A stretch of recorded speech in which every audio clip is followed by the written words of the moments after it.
गांव के एक छोटे से परिवार में एक लड़का रहता था जिसका नाम अर्जुन था। अर्जुन बहुत ही मेहनती और होशियार था, लेकिन उसमें एक बड़ी कमी थी। वह बिल्कुल भी धैर्यवान नहीं था। उसे हर चीज का परिणाम तुरंत चाहिए होता था। अगर वह कोई काम शुरू करता और तुरंत सफलता नहीं मिलती तो वह उसे अधूरा छोड़ देता। अर्जुन का सपना था कि वह एक दिन बड़ा किसान बने और अपने खेतों में लहलहाती फसल उगाए। लेकिन जब उसने पहली बार खेती करने की कोशिश की तो कुछ ही दिनों में उसने उम्मीद छोड़ दी। उसने बीज बोए, लेकिन जब कुछ ही दिनों में अंकुर नहीं निकले तो उसने गुस्से में खेत को छोड़ दिया और सोचने लगा कि यह काम उसके बस का नहीं है। एक दिन अर्जुन की मुलाकात गांव के सबसे अनुभवी किसान बाबा रामदास से हुई।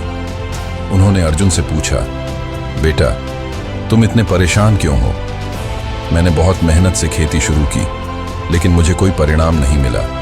शायद किस्मत मुझ पर मेहरबान नहीं है। बाबा रामदास मुस्कुराए और बोले, क्या तुमने कभी बांस के पेड़ की कहानी सुनी है? अर्जुन ने सिर हिला दिया। तब बाबा रामदास ने समझाया, जब बांस का बीज बोया जाता है तो पहले साल उसमें कोई अंकुर नहीं निकलता, दूसरे साल भी कुछ नहीं दिखता, यहाँ तक कि तीसरे और चौथे साल भी जमीन से कुछ नहीं उगता। लेकिन पांचवें साल अचानक बांस का पौधा बहुत तेजी से बढ़ता है और कुछ ही हफ्तों में 80 फीट ऊंचा हो जाता है। अर्जुन आश्चर्य से बोला, ऐसा क्यों होता है? बाबा रामदास ने मुस्कुराकर जवाब दिया, क्योंकि पहले 4 सालों तक वह जमीन के नीचे अपनी जड़ों को मजबूत कर रहा होता है। जब उसकी जड़ें मजबूत हो जाती हैं तो वह तेजी से बढ़ता है। अर्जुन को समझ आ गया कि सफलता पाने के लिए धैर्य रखना कितना जरूरी है।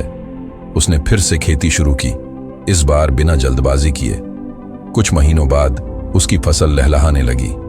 धीरे धीरे वह गांव का सबसे सफल किसान बन गया। इस कहानी से हमें यह सीख मिलती है कि हर बड़ी सफलता के पीछे धैर्य और मेहनत होती है। अगर बांस का पेड़ पहले 4 साल तक धैर्य रख सकता है तो हम भी अपने जीवन में सब्र रखकर सफलता हासिल कर सकते हैं। जो व्यक्ति धैर्य रखता है उसे सफलता जरूर मिलती है।